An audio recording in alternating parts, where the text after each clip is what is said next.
Dobrodošli na kanal George Smith. Bio sam na tribini Instituta za fiziku u Beogradu, koja se održala u četvrtak 21. marta 2019. godine i zvala se Put u središte ravne zemlje.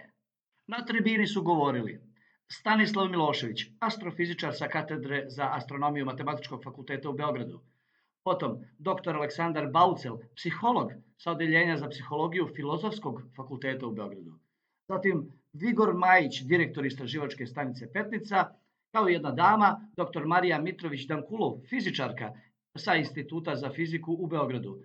Moderator je bio Slobodan Bubnjević, autor projekta Nauke kroz priče. Kroz priče?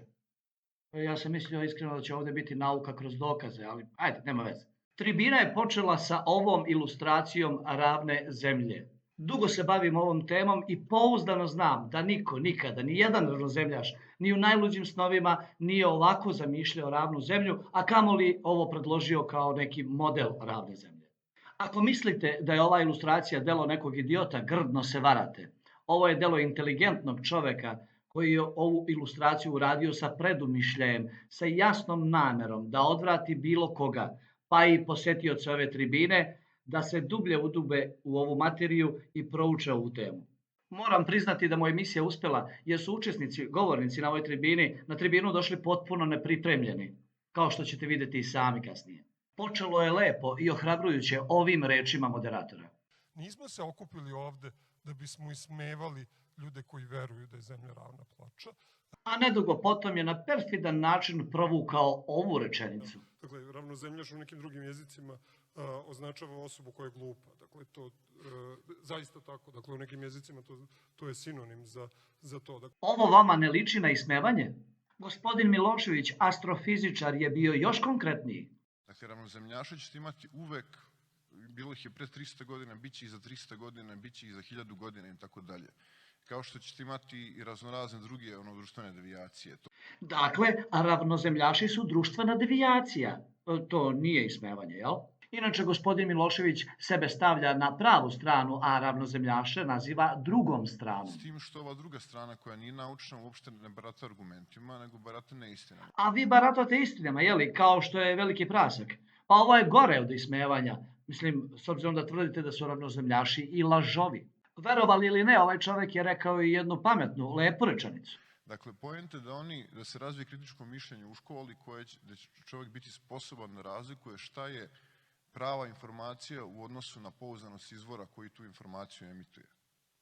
Dakle, treba razvijati kritičko mišljenje u školi, ali ako se slučajno pojavi neko ko sumnja, recimo u oblik zemlje, ili možda u mainstream bajke poput tamne materije, onda naučnik treba da izađe u medije i da poslušaju. Pa mislim da je nužno da učestvuju. Dakle, kad god se ukaže prilika, treba da odu u mediji i da ih napadnu iz sve snage i da drže tvrd stav. Aha, shvatio sam. Treba razvijati kritičko mišljenje, ali ga treba žestoko napasti ako se razlikuje od onog što vi tvrdite, jel? A zašto? U nauci nema demokratije. U nauci nema demokratije. U nauci nema demokratije. A jeli? Bravo. Doktor Baucel, psiholog, je bio mnogo umereniji i uneo je malo istine u ovu tribinu. Jer mi malo mistifikujemo nauku. Mi nekada ne predstavljamo nauku u onoj njenoj realnosti, a to je da smo mi često u zabludama, da često imamo teoriju za koju smo uvereni dugo vremena da je ispravna, pa onda nađemo način da pokažemo da to nije ispravno.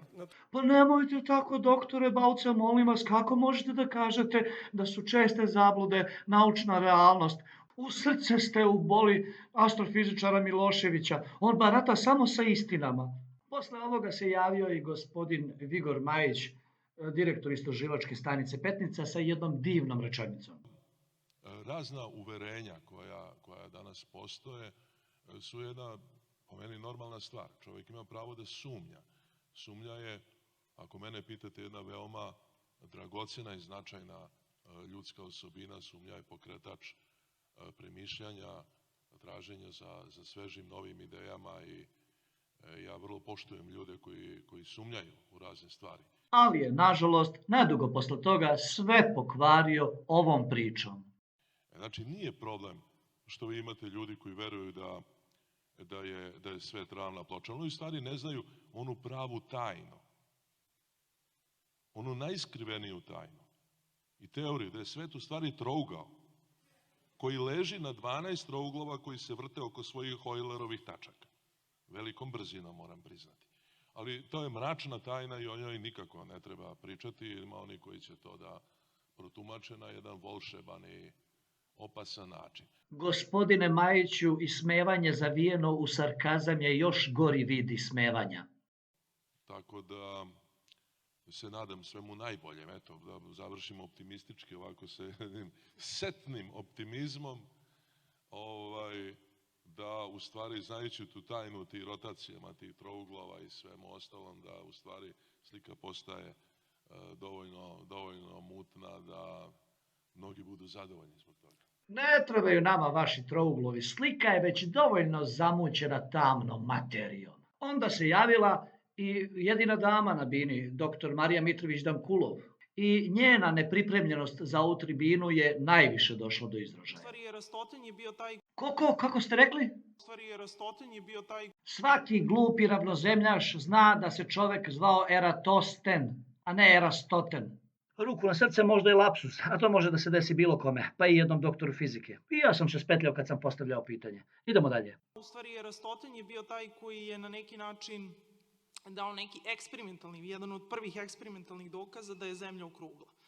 Nije istina, on je računao obim Zemlje pretpostavljajući da je Zemlja okrugla. I to nije bila jedina pretpostavka, uneo je još 4 pretpostavke u taj svoj, kako vi kažete, eksperiment. Baš zgodno kako ste zaboravili da spomenete posetiocima ove tribine da Eratostenov originalni zapis ovog merenja i računanja nikada nije nađen, kao ni njegovi ostali radovi. I otkud vam ideja da u 2019. godini kao dokaz za oblik Zemlje navodite legendu iz 3. veka pre nove ere? Može li nešto svežije, molim vas? Postoje slike iz 1968. gde praktično imate onaj kako izgleda izlazak Zemlje sa površine Meseca. I opet neistina. Ova navodna fotografija koju spominjate iz 1968. godine i po zvaničnim podacima nije napravljena sa površine Meseca, nego iz orbitera tokom misije Apollo 8. Stvarno ste mogli bolje da se pripremite za ovu tribinu iz poštovanja prema posetiocima. Moderator je spomenuo i jednu tribinu koja se održala još pre 6 godina, na kojoj je fizičar Božidar Nikolić zastupao tezu da je Zemlja ravna, a publika je trebala da mu da protuargumente. Znate šta se desilo? Poslušajte. Jedna divna prilika, moram kažem da sam ja ostao potpuno zabezeknut, sat i 20 minuta ovde u ovoj sali, on je uspeo da odoli, dakle, vrlo je inteligentna publika bila, uspeo da odoli i da održi, da dokazuje, dakle, da je Zemlja ravna ploča. Inteligencijo naša globusarska. Da se razumemo, fizičar Božidar Nikolić nije ravnozemljaš, još uvek. Na tribini su delili i knjige. Prvi uslov da dobijete knjigu je bio taj da vam je rođendan tih dana. Vama je danas rođendan. Dobro. Izdavačka kuća Heleksa mi je poklonila knjigu o slučajnostima. Drugi uslov je da niste ravnozemljaš, jer... Zato što je Zemlja ravna, pa ne mogu imati rođendan. Zato što je Zemlja ravna, pa ne mogu imati rođendan. I ovo je kroz šalu obmanjivanje posetilaca ili neupućenost u temu tribine. I ne znam šta je gore. Bilo je i smešnih izjava. Kako mi okruglaši, kako se rekao, globusani kažemo, jel? I tako su globusari dobili novi nadimak, globusani. Dakle, čuvena mreža Netflix je snimila dokumentarac vrlo popularan, Behind the Curve, koji zapravo se bavi ovim fenomenom o kojem pričamo večeras i sada ćemo vidjeti deo trailera za taj dokumentarac, ali i jedan segment kada zapravo je pružena prilika i data oprema ljudima koji zagovaraju da je Zemlja ravna ploča, da izvedu eksperiment kojim bi dokazali pred kamerom da je Zemlja ravna ploča, ali nešto im nije uspeo eksperiment. I još jedna neistina i obmanjivanje posetilaca tribine. Nije istina da je Netflix pružio priliku i opremu za eksperiment. Geran Campanella, ravnozemljaš, je došao na ideju za ovaj eksperiment sa laserom, pribavio opremu svojim novcem i lično odabrao lokaciju. Zatim je preko svog YouTube kanala Geranizm pozvao jednako i ravnozemljaše i globusare da dođu i prisustvuju eksperimentu. Tamo su se pojavili Daniel i Caroline Clark sa kamerom. Zamolili su Jorana da im dopusti da snime eksperiment, što im je on i dozvolio. Oni su obećali da će mu dati kopiju snimka i slagali. Eksperiment, nažalost, nije uspeo zbog kvara na opremi. I globusari i ravnozemljaši su otišli sa lica mesta blago razočarani, jer su rezultati eksperimenta bili čas na strani ravne, čas na strani okrugle zemlje. Daniel i Caroline Clark su uzeli fragment iz sredine eksperimenta koji govori u korist okrugle zemlje, stavili ga na kraj svog filma i prodali ga Netflixu kao i nekim drugim televizijskim kućama. Dakle, čuvena mreža Netflix je snimila dokumentarac vrlo popularan, Behind the Curve. Dakle, neistina. Još jedna u nizu na ovoj tribini. Na kraju tribine govornici su odgovarali na pitanja gledalaca, ali na jedno pitanje nisu odgovorili. Šta više, nisu dozvolili ni da se postavi do kraja. Ja moram jednu stvar da vam kažem. Da sam strašno razočaran s ovom tribinom večeras. Čekaj, Petković, U nauci nema demokratije. Ja ću vam isključiti mikrofon ako ne postavite pitanje. Evo pitanje za astronoma. On mi je bio najsimpatičniji. Je li istina da je u nauci generalno faktor greške od 2-3 katastrofa? Ne razumem pitanje. Od 2-3 čega? Imate razmimoilaženje između teorije i onoga što opažate i eksperimentalno što ustanovljujete. I razlika u tome, faktor 2 ili 3, je greška... Ali 2-3 čega? 2-3 sigma, 2-3%? Čega 2-3? Usually in science, if we're off by a factor of 2 or a factor of 10, we call that horrible. We say something's wrong with the theory. We're off by a factor of 10. Ovo je Michio Kaku, jedan od najpoznatijih teoretskih fizičara današnjice. I kao što vidite, on ne smatra da iza faktora 2, 3 ili 10 treba da stoji posto ili sigma. Ne razumem pitanje. Od 2-3 čega?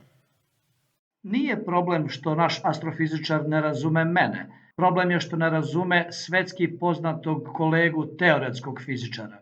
Ili se pravi da ne razume jer je naslutio kud vodi moje pitanje. However, in cosmology, we're off by a factor of 10 to the 120. That is 1 with 120 zeros after it. This is the largest mismatch between theory and experiment in the history of science. Ovo posetioci tribine nikako nisu smeli da čuju, pa je naš astrofizičar umjesto mog pitanja sam sebi postavio pitanje na koje je onda odgovarao kao da je studirao političke nauke, a ne astrofiziku. Pitate se zašto? Nemam ništa protiv ravnozemljaša. Dakle, samo pitanje je koliko će biti medijski zastupljeni, to je to. Ništa ne brinite, ograničavanje slobode govora ravnozemljaša je već uveliko na delu, što možete da vidite i u mom videoklipu Cenzura. Smisao ove tribine mi nije bio jasan do samog kraja, a onda je sve postalo kristalno jasno. Naime, ravnozemljaši su najglasniji u prozivanju nasilnih laži i obmana, a pogodite ko je režiser ove tribine. I sada na kraju video koji inače puštamo pre početka svake tribine, dakle snimci NASA, pošto NASA Gaj vodi celu režiju, snimci NASA, pošto NASA Gaj vodi celu režiju,